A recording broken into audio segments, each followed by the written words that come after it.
पुराने इलाहाबाद में साल 1996 में अगस्त का महीना था। सिविल लाइंस में पैलेस थिएटर के बाहर काफी गहमागहमी थी। ठीक उसी समय समाजवादी पार्टी के विधायक जवाहर यादव अपनी मारुति कार से आए। जैसे ही उनकी कार रुकी, तभी पीछे से आई एक वैन ने उनकी गाड़ी को ओवरटेक किया। जवाहर यादव अभी कुछ समझ पाते और गाड़ी से निकलकर अपने बचाव के लिए कुछ कर पाते, इससे पहले ही वैन में से निकले एक युवक ने अंधाधुंध फायरिंग शुरू कर दिया। उस समय इलाहाबाद के लोगों ने पहली बार एक ऐसा हथियार देखा था जिससे अंधाधुंध फायरिंग हो रही थी। इस वारदात को अंजाम देने वाला कोई और नहीं बल्कि इलाहाबाद के ही 12 से विधायक रहा उदयभान करवरिया था। वहीं उदयभान करवरिया, जिसके पिता और रेत माफिया भुक्कल महाराज की कभी इलाहाबाद में तूती बोलती थी। पुलिस का दावा है कि इलाहाबाद के आपराधिक इतिहास में पहली बार यहां AK-47 का इस्तेमाल किया गया था। इस वारदात में 3 लोगों की हत्या हुई थी और इसी मामले में उदयभान करवरिया, उनके भाई और पूर्व सांसद सूरजभान करवरिया को आजीवन कारावास की सजा हुई थी।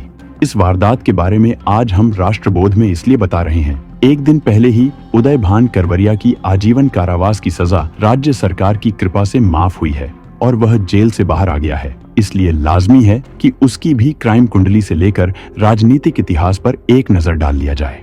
उदयभान करवरिया को आपराधिक विरासत अपने पिता से ही मिली है। उसके पिता भुक्कल महाराज का इलाहाबाद में ऐसा खौफ था कि बड़े से बड़ा कारोबारी उसका नाम सुनकर ही कांप जाता था। इसके खौफ का अंदाजा साल 1981 की एक घटना से लगाया जा सकता है। उस समय इलाहाबाद के SSP हरिदास राव से उत्तर प्रदेश में VP सिंह सरकार के गृह मंत्री चौधरी नौनिहाल सिंह मिलने पहुंचे।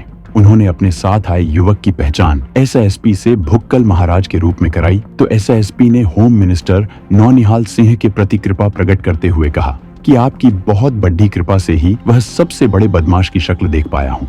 इस मुलाकात की खबर उस समय के अखबारों की खूब सुर्खियां बन गई थी। इस मुलाकात की खबर तत्कालीन CM BP सिंह को मिली तो उन्होंने SSP को तो सस्पेंड किया ही, मंत्री चौधरी नौनिहाल सिंह से भी गृह मंत्रालय छीनकर शिक्षा विभाग देखने को कह दिया था। इस घटना के बाद माफिया डॉन भुक्कल महाराज उर्फ वशिष्ठ नारायण करवरिया ने राजनीति में भाग्य आजमाया। वह इलाहाबाद उत्तर और इलाहाबाद दक्षिण से 3 बार निर्दलीय चुनाव भी लड़ा, लेकिन हार गया। दरअसल भुक्कल महाराज पूर्वांचल के माफिया डॉन अतीक अहमद का आपराधिक गुरु भी था, लेकिन बाद में अतीक अहमद ने भुक्कल महाराज की हत्या कर यमुना के घाटों से रेत खनन, रियल एस्टेट, सरकारी ठेकों आदि के अवैध कारोबार पर अपना कब्जा जमा लिया था। भुक्कल महाराज की हत्या के बाद उसके बेटे उदयभान करवरिया ने साल 2002 में 12 सीट से जीतकर अपने पिता का सपना पूरा किया। बीजेपी के टिकट पर उदयभान करवरिया ने साल 2007 में दोबारा जीत दर्ज की। वहीं अपने पिता के नक्शे कदम पर चलते हुए उदयभान ने भी अपराध का रास्ता अख्तियार किया और अतीक से दुश्मनी ठान ली। देखते ही देखते यह दुश्मनी इतनी बड़ी हो गई कि अतीक अहमद उससे खौफ खाने लगा। यहाँ तक कि उदयभान करवरिया के रास्ते के आसपास भटकने से भी परहेज करता था। राजनीति में आने के बाद उदयभान करवरिया ने अपने राजनीतिक रसूख का इस्तेमाल जवाहर हत्याकांड को दबाने के लिए किया। उदयभान के रसूख के कारण ही बाद में बनी कल्याण सिंह की सरकार और उसके बाद राम प्रकाश गुप्ता, राजनाथ सिंह और मायावती की सरकारों के दौरान भी उसके विरुद्ध मुकदमे में कोई प्रगति नहीं हुई। लेकिन अखिलेश यादव जब पहली बार मुख्यमंत्री बने तो उन्होंने जवाहर यादव के मामले में उदयभान करवरिया और उसके भाइयों कपिल मुनि करवरिया और पूर्व सांसद सूरजभान करवरिया के खिलाफ घेरा कसना शुरू किया तो इन सभी आरोपियों ने पुलिस के सामने सरेंडर कर दिया। यहाँ गौर करने वाली बात यह है कि मुख्यमंत्री अखिलेश के पहले उनके पिता मुलायम सिंह यादव ने भी खासकर मुस्लिम माफियाओं और बाहुबलियों को इतना संरक्षण दिया कि उनकी यूपी में एक समानांतर सरकार चलने लगी थी, जहां कानून के रखवाले ऐसे माफिया के सामने हाथ बांधे और सर झुकाए खड़े नजर आते थे।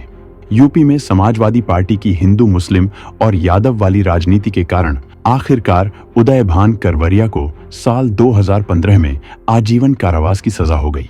तब से 8 साल 3 महीने और 22 दिन जवाहर यादव हत्याकांड के सभी आरोपी प्रयागराज की नैनी सेंट्रल जेल में बंद थे। बाहुबलियों या माफिया का यूपी की राजनीति में दबदबा कोई नया नहीं है, लेकिन बदले हुए हालत में जनता अब अपने जनप्रतिनिधियों की कुंडली की सही तरीके से परख करती है।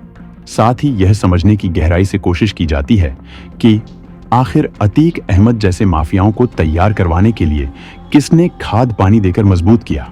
आम जन सरोकारों से जुड़ी ऐसी ही खबरों के लिए कृपया राष्ट्रबोध को सब्सक्राइब करें। Bureau report, राष्ट्रबोध।